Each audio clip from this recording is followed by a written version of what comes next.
Pulaski County area. First, I'd like to know, by a show of hands, how many here have been in this fight for 1 year? The last year you've been in the fight. Okay, keep your hands up if you've been in the fight for 5 years. Okay, keep your hands up if you've been in the fight for 10 years. Wow, very good. I didn't think I'd get that far. So we do have people that are tried and true fighters.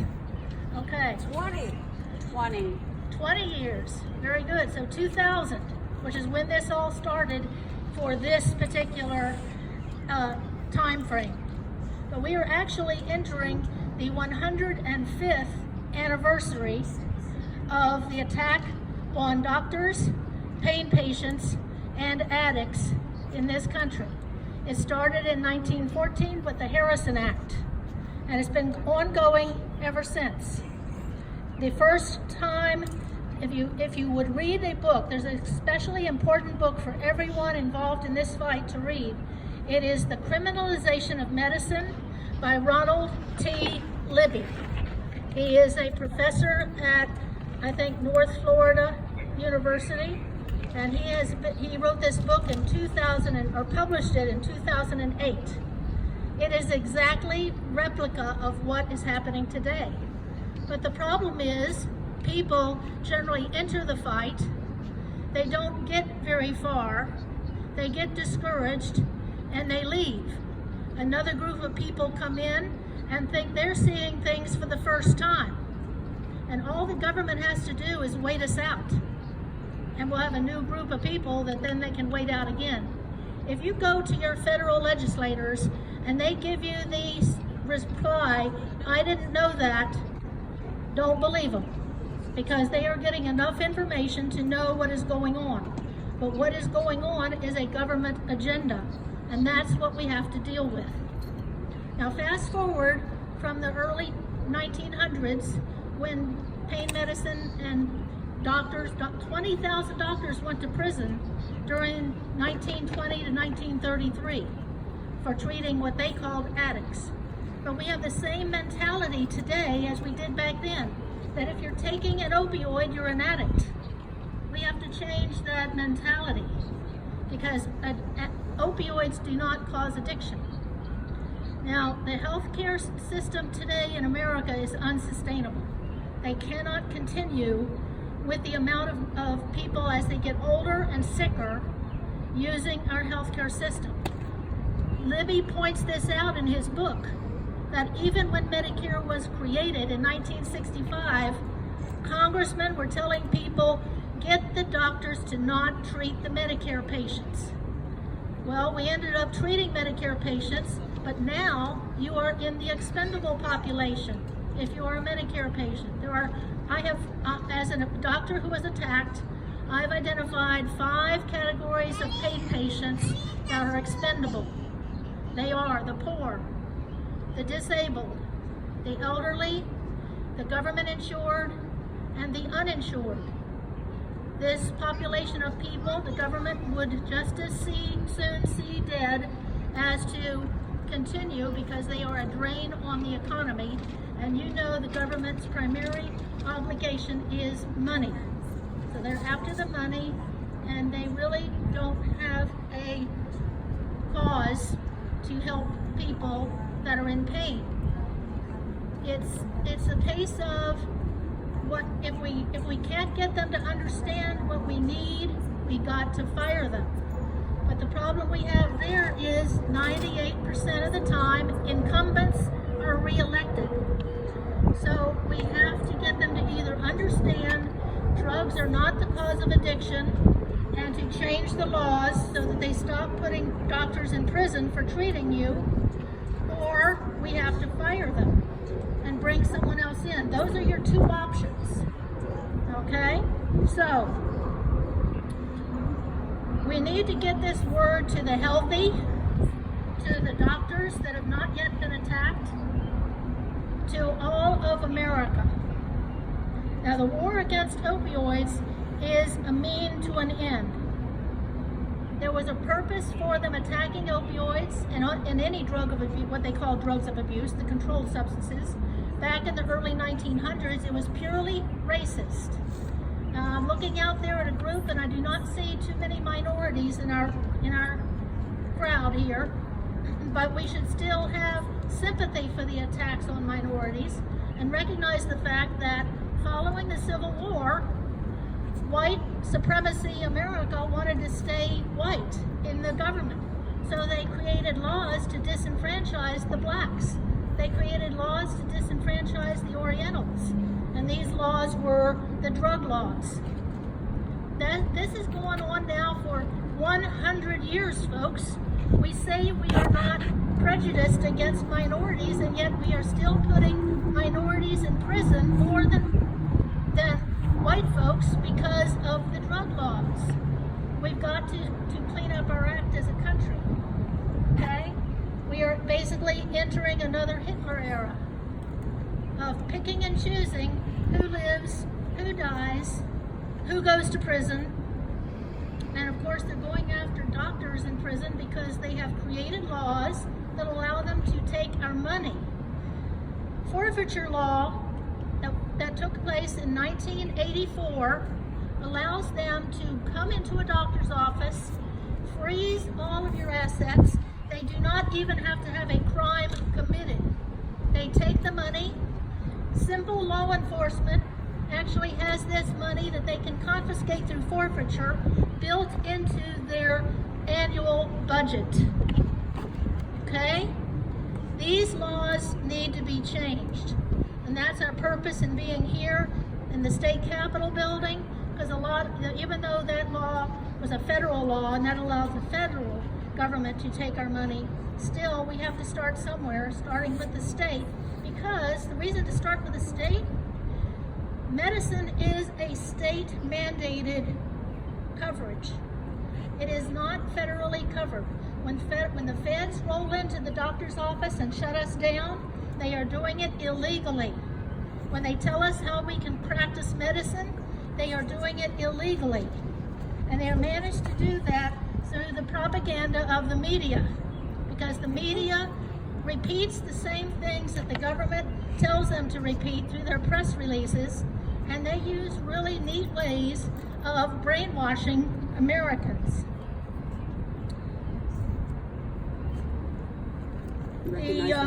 How do we stop this? We have to break the cycle.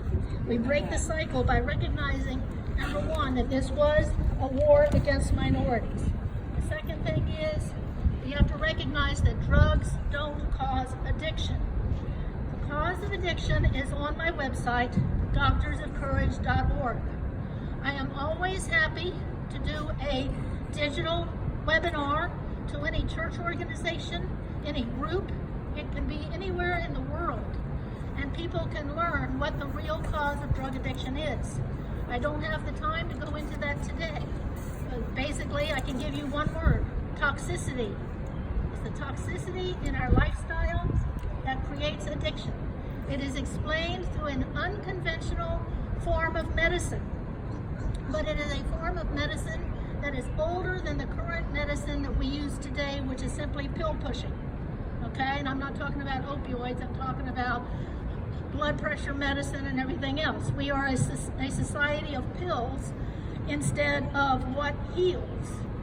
And the medicine that heals explains how drugs are not the cause of addiction, and that the cause of addiction is toxicity. Toxins get into your body, they break down your cells, they then move in, the tissues then break down, and you end up with a disease process. And that is how addiction occurs. There's an entire video that you can watch on the website called The Real Cause of Drug Addiction that explains that. So what's the hang up? Why don't people learn this?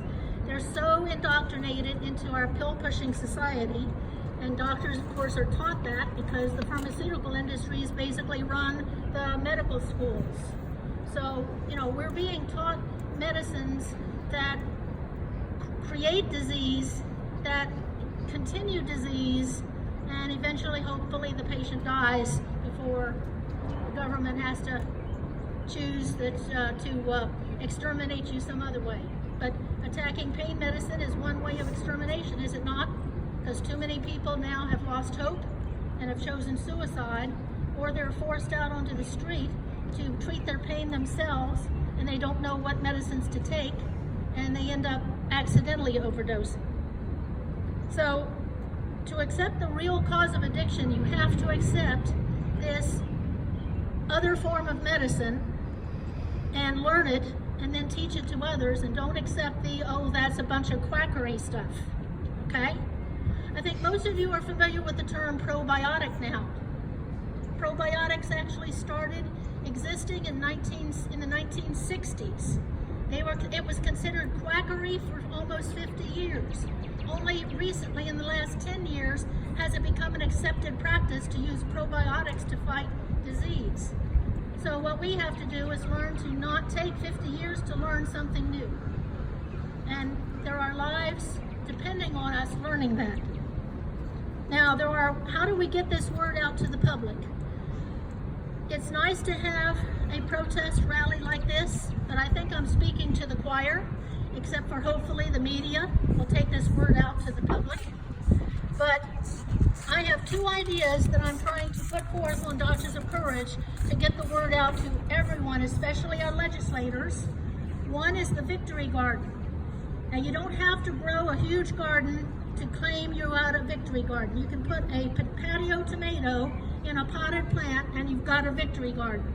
But then you hang a sign on front of your house that says, and I need to come up with ways of advertising this on the sign, one of those little yard signs you stick in the ground, that will tell the legislators when they drive down the streets of their district that these people are going to fire me if I don't shape up my ways. Okay? And we can just not have pain patients involved in that. We can get Moms Across America, which is against GMO foods. We can get all kinds of organizations to work together and tell the legislators that these things need to be changed, or you're looking for another job. We've got to get the word to the legislators. The second thing is a parade. I recommend that we get into the parades coming up. It's too late now to get into a Veterans Day parade, but start thinking about next year. Next year is an election year. If we had pain patients, especially vets, parading down the streets of towns, holding up banners saying, I'm not getting a proper treatment because of the war against opioids or something else, we would be educating the people. We could possibly, in small groups in small towns, get involved in the 4th of July parades coming up. But in a parade, this is how Moms Across America has gotten the fight against GMO foods spread across the country, is by parades and passing out literature. That's another recommendation that I have. But we need people, we need organizations like the Don't Punish Pain Rally, like the C50 organizations. We need to be working together and not every organization say, it's my way or the highway. We've got to work together. I'm the kind of person who says, I have a method to my madness, but it doesn't have to be the method, as long as we have a method that works. Does that make sense? Absolutely. So, if we don't get this job accomplished in the next few years, I am saying that it's going to take 50 years to undo the propaganda being done, the brainwashing being done through the government agenda, through the media, through the Department of Justice. So we need to pull together, folks. And I guess that's pretty much my message. So thank you very much for having me. Thank you so much. My story of a attacked physician. So I'll try to make it brief because it covers about 10 years. But I've actually wanted to be a physician since I was age 6. But because of my first life as an Air Force wife, my career as a medical doctor did not start until I was 35 when I went to medical school starting in '89. I finished medical school and family practice residency in '95 and started a practice in Pulaski. I was brought into that area by a hospital chain called HCA, housed in Tennessee. In the course of my working for them, I learned that they were committing fraud. I tried to turn them in as a whistleblower, thinking that I would make money. Instead, the government and the hospitals are in cahoots with one another and actually work to evaluate the doctors that they want to target. So probably as a result of my turning HCA in for the fraud that they were committing, I became the target. They started, and also in the course of my medical training, I learned that medical school only teaches conventional medicine. They've got no idea about what actually heals things. And through the course of my growing up with a natural treating mother, I knew that there were things that actually healed conditions. So when I finished my medical training, I started on my own learning natural medicine. I started with acupuncture. Acupuncture led me to auricular therapy. I also learned homeopathy. I learned natural cleansing. I did all of these through a company up in Canada where I would do seminars, training. I was a member and a diplomat of the American Pain Institute, American Association of Pain Management. I was doing everything right. I was healing my patients. They were getting off the opiates because they didn't need them. I learned a procedure called prolotherapy, which there's a video on prolotherapy on my website. But the problem with prolotherapy is it's simply an injection of sugar solution into where the ligament attaches to the bone, therefore healing the loose ligament that literally is what causes most musculoskeletal pain. And because you can't patent sugar, pharmaceutical industries can't patent it. It therefore can't be sold to you for mega bucks, or the doctors can't bill for it because it's not patented. And so doctors don't do it. But it heals. It heals musculoskeletal injuries. All this surgery that is being done, costing tens of thousands of dollars, actually causing more problems than anything, all the ESIs causing more problems than anything else, are a waste of money. And if the government would simply approve and recognize prolotherapy, people could be healed. And even if you have to pay for it yourself, it's worth it to get the healing as opposed to continuing the problem with the surgeries that you would otherwise have. So I learned all these techniques. I was getting my patients off opioids. The first attack on me happened in 2006. I was raided by 25 officers. Luckily, I was not one of the doctors that came in with guns drawn and handcuffed and led out by handcuffs. Although CBS was outside my office door they were informed of the raid and they were there to observe it. That's one of the connections between the government and the media. So I was raided. The records were taken. They had no real search warrant. They had a search warrant, but it was bogus. No particular reason, no cause for entering my office. But they can enter any doctor's office because they don't have to give cause. Every doctor in this country can be targeted and put in prison. So 2006, I was raided. I got a lawyer that time because I had some savings inherited by my parents. I literally was only making $24,000 a year as a doctor at that time because most of my patients were uninsured. They were the 5 categories of expendables that I was talking about, and government insurance didn't pay me, and so I was literally giving out, for apple pie kind of doctor, the old-time doctor. So with my inheritance, I did hire a lawyer that time, but after 2 years of fighting with the government, I finally had to take a plea because they won't back off. Once they have you targeted, you're a dead duck. So I finally took a plea for 1 count of Medicare fraud, even though I had not committed any Medicare fraud. They can get any doctor, a pediatrician, OBGYN, doesn't matter. Any doctor can be found guilty of Medicare fraud. One of the things you have to understand is in the law, the government no longer has to prove that you've committed a crime. They will simply charge you and they don't have to prove anything. So I took the plea thinking, okay, they saw nothing wrong with my pain management. They actually see my patients are getting off opioids. I'm doing everything correctly. That'll be the end of it. Wrong. They attacked me again in 2012. This time I had no money for a lawyer, so I had a public defender. She basically in cahoots, all the public defenders are in cahoots with the government as well. So they ended up convicting me on nothing. The jury trial was basically in my favor. Everything the government put out there was that I wrote to the DEA telling them what we were doing, asking them for direction. Everything that I did was correct, and yet I was convicted in 2013. I have a husband who is blind with a genetic disease called, now we know it's choroideremia. We used to think it was retinitis pigmentosa. He has cerebral palsy. He ended up being in prison more than me. In prison life isn't so bad. You know, you get 3 meals a day, you don't even have to cook them, you get your clothes washed, you get to work on your body, you get to lose weight, you get to go to classes, have education. I mean, you know, prison life is not so bad. The people that are really hurt when a doctor goes to prison is the family. And the fact that the doctor is innocent and he's sitting in a prison cell, why am I here when I'm innocent? That is a crime. But it's the families. Right now we have a doctor, and I'm going to break down. We have a doctor from Southwest Virginia, Dr. Joel Smithers, 36 years old, 4 children, another child on the way in July. He is in jail. He doesn't even have his sentencing until August.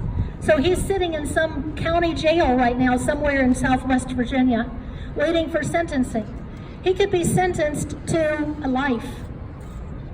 Okay, because one of the patients that they charged him with committed suicide by taking all of his pills at one time, and yet the doctor is charged with manslaughter? Give me a break. I do not understand how juries come up with these convictions, folks, except that they believe the propaganda. We have to fight the propaganda. Anytime you see an article written in a newspaper, anytime you see a subject put on TV that talks about opioids being addictive, that talks about doctors prescribing them illegally, you've got to get on the phone with those people and tell them the truth. Opioids are not the cause of addiction, and they need to stop the propaganda because innocent people are suffering. Now, what's going to happen in Dr. Smithers' case? You probably have 4, 5 children that are going to end up becoming addicts. Why do I say that? Because I know the cause of addiction. Childhood trauma is number 1. You think those children have been traumatized? Absolutely. You're darn tootin' they have. We've got to stop these attacks on innocent physicians. So anyway, that's my story, and I'm happy to answer any questions. Briefly, I do have a handicapped husband who's blind and cerebral palsy, and he has to go to the restroom. I got to get there, so I'm going to have to leave in a short while. That's why she had me come up sooner than later, but I do appreciate the opportunity to work with you guys and try to get this behind us. So we have a society in America that is actually for the people, by the people, and of the people. Thank you.